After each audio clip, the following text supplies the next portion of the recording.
হানাবাড়ির নিকটবর্তী হইতেই আমার সমস্ত শরীর যেন ছমছম করিতে লাগিল। হঠাৎ বিমল আমার হাত সজোরে একটা টান দিয়া অস্ফুট আর্তনাদের সঙ্গে সম্মুখে আঙুল বাড়াইয়া কি দেখাইয়া দিল। চাইয়া যা দেখিলাম তাহাতে তো আমার চক্ষু স্থির। যে সৈন্যপুরী আজ সকালেই আমরা আগাগোড়া ঘুরিয়া আসিয়াছি, তাহারই একটা কুঠুরির জানালার মতো খোলা জায়গা দিয়া এক ঝলক তীব্র আলোর রেখা ফুটিয়া বাহির হইতেছে। কেল্লার ভেতরে ঢুকিবার মতো সাহস তখন আমাদের আর অবশিষ্ট ছিল না। চটপট তাহার ওপর উঠিয়া এমন একটা জায়গা বাছিয়া লইলাম যেখান হইতে সেই ফাঁকা জায়গা দিয়া কুঠুরির অনেকখানি অংশ নজরে আসে।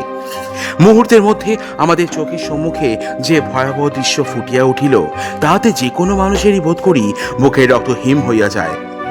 আমরা দেখিলাম সেই ঘরের ভেতর এক ভীষণ দর্শক কাপালিক ঠিক আমাদের দিকে মুখোমুখি অবস্থায় দাঁড়াইয়া তার মাথার বিশাল জটাভার কাঁধ ছাড়াইয়া পিঠের ওপর ঝুলিয়া পড়িয়াছে।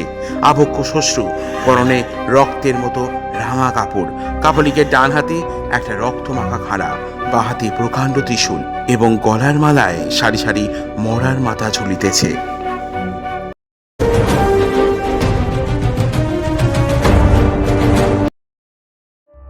নমস্কার, আমি লোকনাথ। গল্প অ্যান্ড কোন চ্যানেলে আপনাদেরকে স্বাগত। বিভিন্ন সাথের গল্প, প্রবন্ধ এবং উপন্যাস শুনতে আমাদের চ্যানেলটিকে ফলো করুন এবং সাবস্ক্রাইব করে পাশে থাকুন। আজকের গল্প মনোরঞ্জন ভট্টাচার্যের লেখা হানাবাড়ি।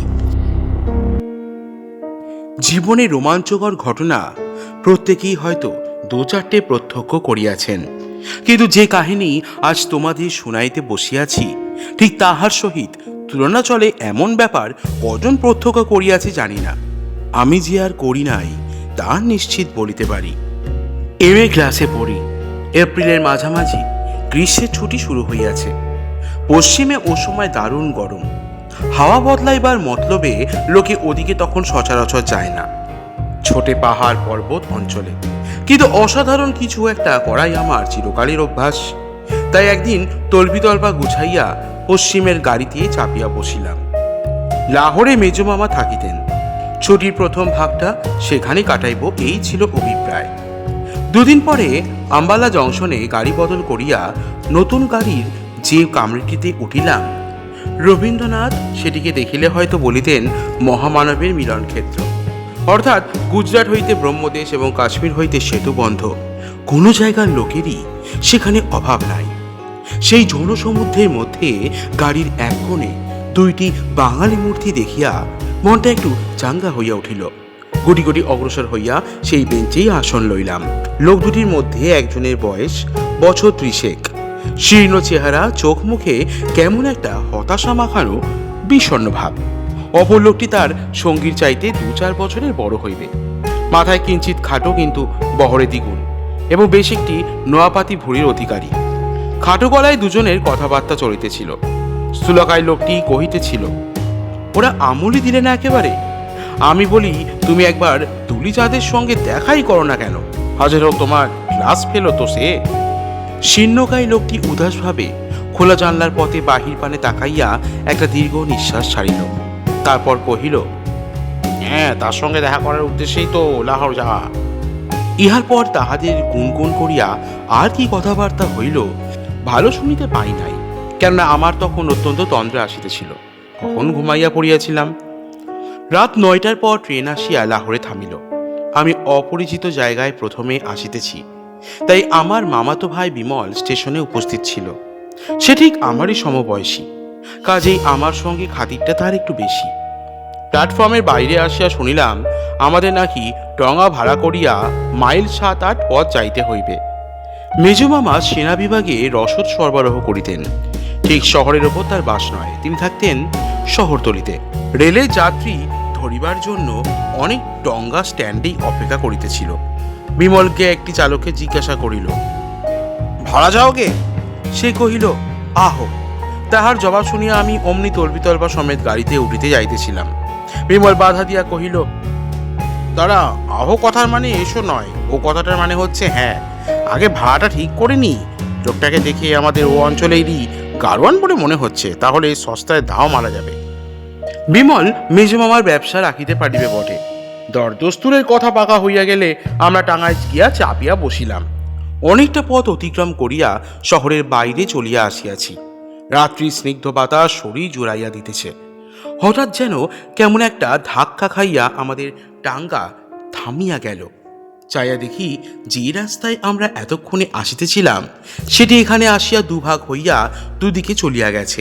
আমাদের ঘোড়া একটা পথ ধরিতেছিল, কিন্তু গাড়োয়ান প্রবল বেগে রাশ টানিয়া ঘোড়ার মুখ অপর রাস্তার দিকে ফিরাইয়া দিয়াছে। তাহাতেই এই আচমকা ধাক্কা সৃষ্টি।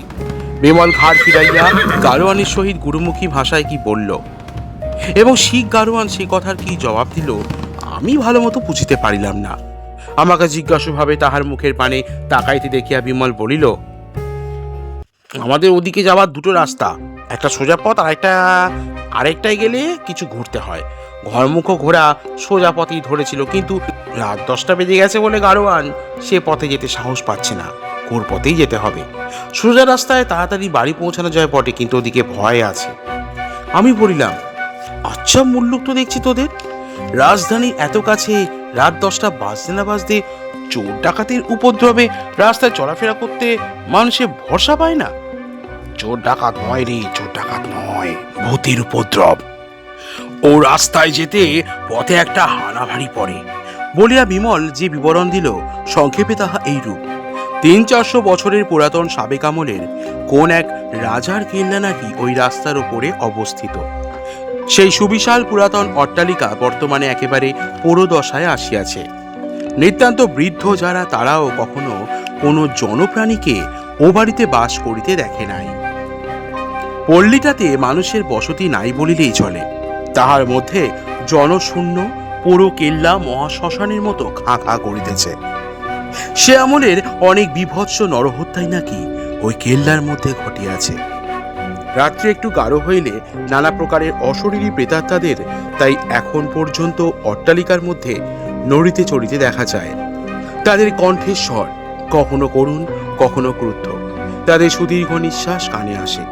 সেই সাবেক রাজার বর্তমান বংশধর তিনি কেল্লাটার সংস্কার আরম্ভ করিয়াছিলেন, কিন্তু এমন সব ভয়াবহ দৃশ্য তার কর্মচারীদের চোখে পড়িয়াছে যে অবশেষে মেরামতের মতলব বাধ্য হইয়াই তাহাকে ছাড়িতে হইয়াছে। সাহসী বলিয়া পাঞ্জাবিদের ভারতময় খ্যাতি, কিন্তু রাত 9টার পর ও তল্লাট মারাইতে ভরসা পায় এমন লোক তাদের মধ্যেও পাওয়া দুষ্কর। বিমলের কথা শুনিয়া মনে মনে ভারী আমোদ বোধ করিলাম। বলিলাম, আমার মনে হচ্ছে যেন বাঙালিদের সাহসী সবচাইতে বেশি। 20 শতাব্দীর ছেলে হয়ে ভূতের ভয়ে সোজা রাস্তায় না গিয়ে বাঁকা রাস্তা ধরবো, আমার কোষ্ঠীতে বাবু তা কখনো লেখেনি। তুই গাড়োয়ানকে গাড়ি ফেরাতে বল, হানাবাড়ির সামনে দিয়েই আমরা যাব। বিমল কহিল, যা হবার নয় তা বলে লাভ কি? গাড়োয়ান যতই আমাদের হুজুর হুজুর বলুক আর সেলাম ঠুকুক, যে মুহূর্তে আমি ও কথা বলবো সে মুহূর্তে ও হুজুরের হুকুম অমান্য করে বসবে। সেদিন বাড়ি পৌঁছিয়া কোনো প্রকারে এই কথাটাকে মন হইতে ঝাড়িয়া ফেলিতে পারি নাই। পরদিন প্রাতে তাই বেড়াইবার অছিলায় বিমলকে সঙ্গে লইয়া সেই হানাবাড়ির সম্মুখে আসিয়া উপস্থিত হইলাম। কেল্লার চেহারা এবং চারদিককার অবস্থা চোখে পড়িতেই স্থানটির ভীষণতা প্রথমে আমার চোখে ধরা দিল। বুঝলাম হানাবাড়ির রহস্য জানা থাকিলে নিথর নিষ্পন্দ রাত্রে যে কোনো সাহসী পুরুষেরই এখানে আসিতে বুক দুরু দুরু করিবে। পুরনো কেল্লা চারিদিক জীর্ণ হইয়া ধসিয়া পড়িতেছে। চত্বর আগাছা ও জঙ্গলে ছাইয়া গেছে। চারিদিকে ধুধু করে মাঠ আর মাঝে মাঝে জঙ্গল। মিনার গম্বুজ বিশিষ্ট কেল্লাটিকে হঠাৎ দেখিলে মনে হয় বুঝি শ্মশানের মধ্যে গলিকতায় একটা দৈত্য বসিয়া বসিয়া বিকট হাসি হাসিতেছে। বাড়ির মালিক বাড়িটিকে সবে মেরামত করিতে আরম্ভ করিয়াই কাজ বন্ধ করিয়া দিয়াছিলেন।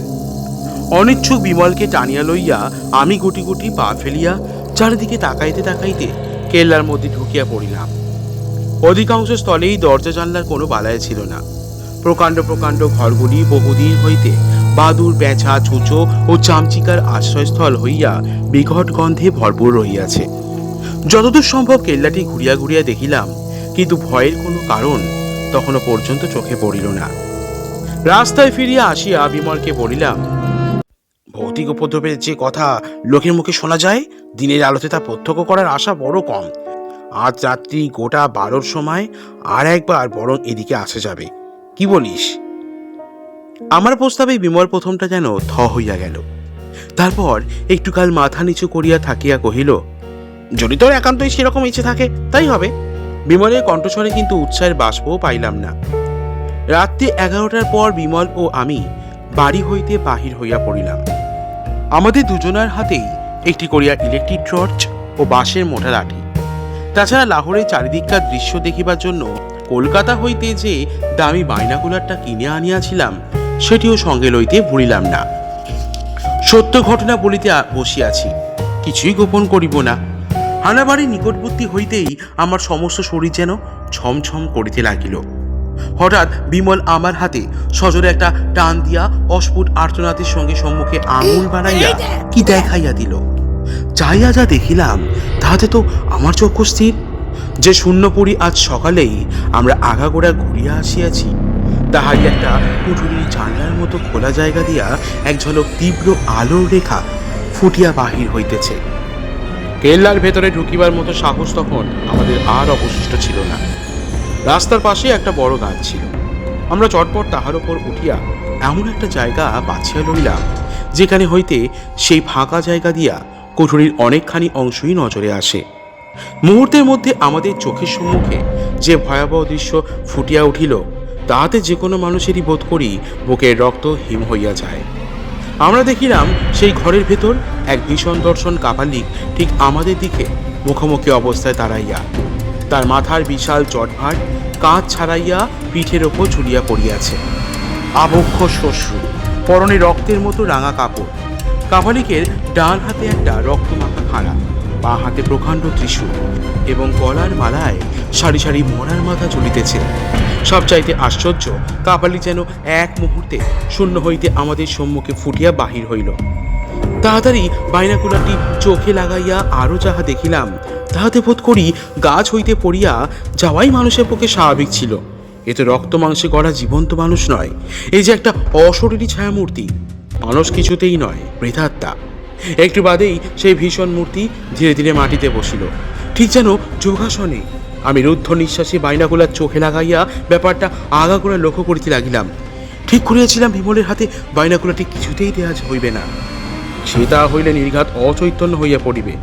হঠাৎ দেখি কাপালিক মূর্তির ভ্রু কুঞ্চিত হইয়া উঠিয়াছে, মুখে ক্রোধের সুস্পষ্ট রেখা পড়িয়াছে, চোখ হইতে জ্বলন্ত আগুন ঠিকরাইয়া বাহির হইতেছে। মুহূর্তের মধ্যে সে বিকট হুঙ্কা ছাড়িয়া ত্রিশূল উঠাইয়া দাঁড়াইল, যেন এখনই আমাদের দিকে সেটি ছুড়িয়া মারিবে। আমাদের সাহস শেষ সীমায় আসিয়া পৌঁছিয়াছিল। মরিবাচি জ্ঞান শূন্য হইয়া উভয় গাছ হইতে নামিয়া পড়িলাম। তারপর জুদা হাতে লাঠি বগলে মাইল খানেক পথ দুজনায় এরূপ বেগে অতিক্রম করিলাম যে পৃথিবীর সর্বশ্রেষ্ঠ দৌড়বাজও সেদিন আমাদের হারাইতে পারিত কিনা ঘোরতর সন্দেহের বিষয়। ছুটিতে ছুটিতে আমরা লোকালয়ে আসিয়া পৌঁছিলাম। রাস্তার পাশে একটা বাড়িতে আলো জ্বলছিল দেখিয়া নিজেদের নিরাপদ জ্ঞান করিয়া থামিলাম। দুজনেই তখন প্রচুর হাঁপাইতেছি। হঠাৎ সেই বাড়ির বারান্দা হইতে কে একজন জিজ্ঞাসা করিয়া উঠিল, ওখানে কে দাঁড়িয়ে? আমি বোস। কে বোস? বোস জুনিয়র? বলিতে বলিতে একজন শিখ ভদ্রলোক আমাদের দিকে আগাইয়া আসিলেন। বিমল আমাকে তাহার পরিচয় দিয়া কহিল, ইনি লেফটেন্যান্ট অমর সিং, এটা তার পৈতৃক বাড়ি, মাঝে মাঝে এখানে এসে উনি থাকেন। তারপর আমাকে দেখাইয়া অমর সিংহকে কহিল, এটি আমার কাজিন প্রভাত রায়, ক্যালকাটা ইউনিভার্সিটির MA student. Lieutenant Amar Singh আমার সহিত শেক হ্যান্ড করিয়া বলিলেন, তারপর বোস, রাত প্রায় 1টা, এ সময় তোমরা এখানে দাঁড়িয়ে হাঁপাচ্ছ, ব্যাপার কি? অমর সিংকে তখন আমি সমস্ত ঘটনার একটা সংক্ষিপ্ত বিবরণ দিয়া পরিশেষে কহিলাম, ও কাপালিকের মূর্তিটা যে কোনো রক্ত মাংসের জীব নয় তা আমি আমার বাইনাকুলারের সাহায্যে নিশ্চিত বুঝতে পেরেছি। অথচ জন্মাবধি ভূত প্রেতে আমার এতটুকু বিশ্বাস নেই। এই জন্য আমার সামনে এক মহা সমস্যা উপস্থিত হয়েছে। এই সমস্যার মীমাংসা না করতে পারলে আমি যেন কিছুতেই স্বস্তি পাচ্ছি না। অমর সিং মন দিয়ে আমার সমস্ত কথাগুলি শুনিলেন, তারপর বলিলেন, এটা বড়ই অদ্ভুত ব্যাপার। আপনি ঠিক বলছেন ও মূর্তিটা কোনো মানুষের নয়? হ্যাঁ, ঠিক বলছি। তাই তো আমার নিজেরই যে বড় কৌতূহল হচ্ছে ব্যাপারটা কি পরখ করবার জন্যে। আমরা বাড়িতে দুজন সাহসী আর্দালি আছি, তাদের যদি সঙ্গে নিই তো আপনার আপনারা ফের সেই হানাবাড়িতে যেতে প্রস্তুত আছেন? বিমলের দিকে একবার আর চোখে তাকাইয়া আমি বলিলাম, হ্যাঁ হ্যাঁ আছি। অমর সিং তখন তাহার আরদালি দুইটিকে কাছে ডাকিলেন, বন্দুক আনিতে হুকুম দিলেন। তারপর বন্দুক আসিলে অমর সিং ও আরদালিদ্বয় 3 বন্দুক এবং আমরা আমাদের সনাতন লাঠি কাঁধে ফেলিয়া আবার সেই পুরনো কেল্লা অভিমুখে রওনা হইয়া পড়িলাম। কেল্লার সেই ঘরটা হইতে আলোর রশ্মি তখনও সামনে বাহির হইতেছিল। আমি অমর সিংকে আঙুল দিয়া দেখাইলাম। তারপর 5 জনে অতি সন্তর্পণে পা টিপিয়া টিপিয়া ভেতরে ঢুকিয়া পড়িলাম। ওপরে উঠিয়া দেখা গেল যে ঘর হইতে আলো বাহির হইতেছিল সে ঘরের দুয়ার ভেতর হইতে অর্গলবদ্ধ। অমর সিং একটুখানি অপেক্ষা করিয়া দুয়ারের গায়ে বার কয়েক করাঘাত করিলেন। আরদালিদ্বয় বন্দুক উঁচাইয়া দাঁড়াইল। মিনিটখানেক চুপচাপ, তারপর খুট করিয়া দরজা খুলিয়া গেল। দরজা খুলিতেই যাহা আমাদের চোখে পড়িল তাতে সবাই চমকাইয়া উঠিল, কিন্তু আমি চমকাইলাম সবচাইতে বেশি। খানিক পূর্বে যে কাপালিক মূর্তি দেখিয়াছি সে তো এ নয়। জটাজুরধারী বিশাল শস্যু অশরীরী ছায়ামাত্র, আর আমাদের সম্মুখে যে দাঁড়াইয়া, যদিও এরও পরিধানে কাপালিকে বেশ, তবু এ তো জীবন্ত মানুষ। শীর্ণকায় দাড়ি ঘোপ কামানো একটা যুবক, আর এই যুবকও তো আমার সম্পূর্ণ অপরিচিত নয়। আম্বালায় গাড়ি বদল করিয়া যে মলিন মুখ বাঙালি যুবকটিকে দেখিয়াছিলাম এই তো সেই। এ কি তবে আগাগোড়াই ভৌতিক কাণ্ড? যুবকটি একে একে আমাদের প্রত্যেকেরই মুখের দিকে এক একবার তাকাইয়া শেষে অমর সিংহকে বলল, আমি নির্জনে আপন মনে নিজের কাজ করে যাচ্ছিলাম, আপনারা এখানে কেন এলেন? অমর সিং কহিলেন, সে তো প্রশ্ন আমাদেরই জিজ্ঞাসা। কেন আপনি মালিকের বিনা অনুমতিতে এ বাড়ির অধিকার করে রয়েছেন, আর কেনই বা আপনার অদ্ভুত ব্যবহারে এই অঞ্চলে সবাইকে সন্তুষ্ট করে তুলেছেন? একটু ব্যঙ্গের হাসি হাসিয়া যুবকটি কহিল, আপনি হুঁশিয়ারই বটে, কিন্তু খুব বেশি হুঁশিয়ার নন। মালিকের বিনা অনুমতিতে এখানে রয়েছি এই কথা আপনাকে কে বললে? এই কাগজখানা পড়ুন তো। অমর সিং এর হাতে সে একখানা কাগজ বাড়াইয়া দিল। আমরা ঝুঁকে পড়িয়া দেখিলাম সেখানে লেখা আছে, ধনঞ্জয় চৌধুরীকে তাহার কাজের জন্য আমার পুরনো কেল্লা ছাড়িয়া দিলাম। যতদিন আবশ্যক ততদিন সে তাহা ব্যবহার করিতে পারিবে। নিচে স্বাক্ষর রহিয়াছে, সর্দার বাহাদুর দুলিচাঁদ।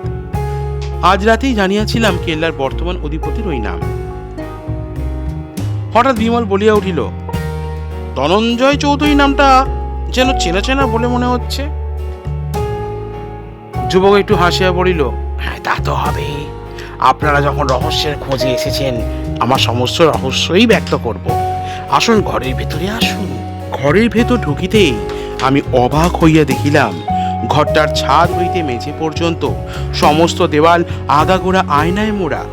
আমাকে অবাক হইয়া সেই দিকে তাকাইতে দেখিয়া যুবক বলিল, এটা কেল্লার শীষমহল। আপনারা নিশ্চয়ই জানেন, সাবেক আলের প্রায় প্রত্যেক রাজবাড়িতেই এই রকমের একটা করে শীষমহল থাকিত। এই কেল্লার বর্তমান মালিক দুলিচাঁদের ইচ্ছা ছিল ঠিক সাবেক কালের মতো করিয়ে এটাকে আবার মেরামত করা হয়। প্রথমেই শীষমহলটা মেরামত হলো, তারপরেই হঠাৎ নাকি একদিন দুলিচাঁদের কর্মচারীরা কেল্লার কোথাও একটা আস্ত ভূত আবিষ্কার করে ফেললে। কোথায় আবিষ্কার করলে তা অবশ্য আমার অজ্ঞাত, আর সেই থেকে কেল্লা মেরামতের কাজ একেবারে বন্ধ করে দেওয়া হয়েছে। যাকে এবার আমার নিজের কথা বলি, আপনাদের মধ্যে এই মাত্র একজন বলছিলেন আমার নাম তিনি শুনেছেন। হয়তো শুনেছেন, কারণ আমি পাঞ্জাব ডায়মন্ড ফিল্ম কোম্পানির একজন অভিনেতা। বায়োস্কোপের অভিনেতা বলে মনে করবেন না, আমি হলিউডের অভিনেতাদের মতোই একজন কোটিপতি। আমার আয় অতি সামান্যই, তার উপর পৈতৃক ঋণ থাকাতে সাংসারিক দুরবস্থার সীমা নেই। খবরের কাগজে আপনারা পড়েছেন কিনা জানি না, দিল্লির সুবিখ্যাত রয়্যাল ফিল্ম কোম্পানি বর্তমানে একটা মস্ত কাজে হাত দিয়েছে। একটা বিখ্যাত ছবি তারা তুলবে এবং সেই উদ্দেশ্যে লাখ লাখ টাকা ব্যয় করবে। কাপালিকে ভূমিকায় অভিনয় করার জন্য একজন সুযোগ্য অভিনেতা তারা খুঁজছে। ভেবে দেখলাম, কোনো সুযোগে যদি এই কাপালিকে ভূমিকায় আমি একবার নামতে পারি তাহলে আমার অর্থ কষ্ট দূর হবে, থোকে অনেক টাকা পাবো, বাবার ঋণ তাতেই শোধ হয়ে যাবে। সেই উদ্দেশ্যে নিয়ে দিল্লি গেলাম, কিন্তু আমার অভিনয় দেখে ওরা মোটেই খুশি হতে পারলো না। ওরকম অভিনয় চলবে না বলে জবাব দিলে বড়ই আশা ভঙ্গ হলো। এই কেল্লার মালিক সর্দার বাহাদুর দুলিচাঁদের সঙ্গে রয়্যাল ফিল্ম কোম্পানির সম্পর্ক আছে। দুলিচাঁদ আমার কলেজের সহপাঠী, ভাবলাম তাকে দিয়ে একটু সুপারিশ করিয়ে নিলে যদি কোনো ফল হয়। লাহোরে এসে আজ দুলিচাঁদের সঙ্গে দেখা করার পর সে যা বললে তাতে আমার চোখের পর্দা খুলে গেছে। সে বললে একাগ্র সাধনা ছাড়া মানুষ কোনো কাজেই সাফল্য লাভ করতে পারে না। হলিউডের অভিনেতাদের টাকার কথা একেবারেই ভুলে যাই। আমায় সে মাস 3 কাল অন্য কাজকর্ম ছেড়ে ছুড়ে শুধু কাপালিকের অভিনয় মহড়া দিতে উপদেশ দিল। এই 3 মাস কাল সে রয়্যাল ফিল্ম কোম্পানিকে অন্য লোক নিযুক্ত করতে বারণ করবে। সে আরও জানালো, ভূতের ভয় না থাকলে সে তার পুরনো কেল্লার শীষমহলটা আমায় ছেড়ে দিত, কেননা চারদিকে আয়না থাকলে অভিনয় শিক্ষার বড়ই সুবিধা হয়। সামান্য ত্রুটিটুকুও অভিনেতার চোখে পড়ায় সে তা শুধরে নিতে পারে। আমি যখন তাকে জানালাম ভূতের ভয় আমার আদৌ নেই, তখন সে আহ্লাদে এই অনুমতিপত্র লিখে দিয়েছে। আজ রাতেই আমি প্রথম মহলা শুরু করেছি।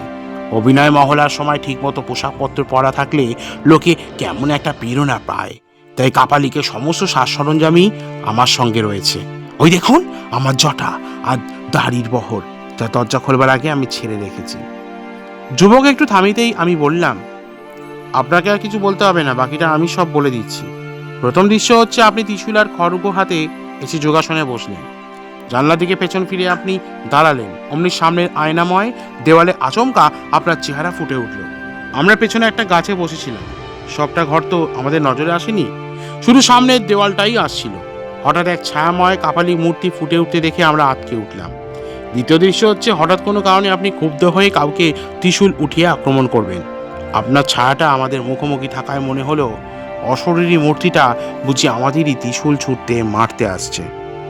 ধনঞ্জয় সাগ্রহে বলিল, রাগের ভাবটা আমার মুখে ঠিক মতো ফোটাতে পেরেছিলাম? হয় না ওরকম পেরেছিলেন, ওই দেখেই তো আমরা গাছ থেকে নেমে চৌচা দৌড়, তারপর দলবল ছুটিয়ে রহস্যভেদ করতে এখানে এসেছি। ধনঞ্জয় চৌধুরীর মুখে একটু সাফল্যের হাসি ফুটে উঠল। বছর 3 পরই কলকাতার সিনেমায় রয়্যাল ফিল্ম কোম্পানির বিখ্যাত ছবিখানা দেখিলাম। দর্শকদের মুখে সেদিন কাপালিক বেশি ধনঞ্জয় সুখ্যাতি আর ধরে নাই। খবরের কাগজগুলিও এক বাক্যে স্বীকার করিয়াছিল, সমগ্র ভারতে এরূপ অভিনয় কৌশল আর কোনো অভিনেতাই দেখাইতে পারে নাই।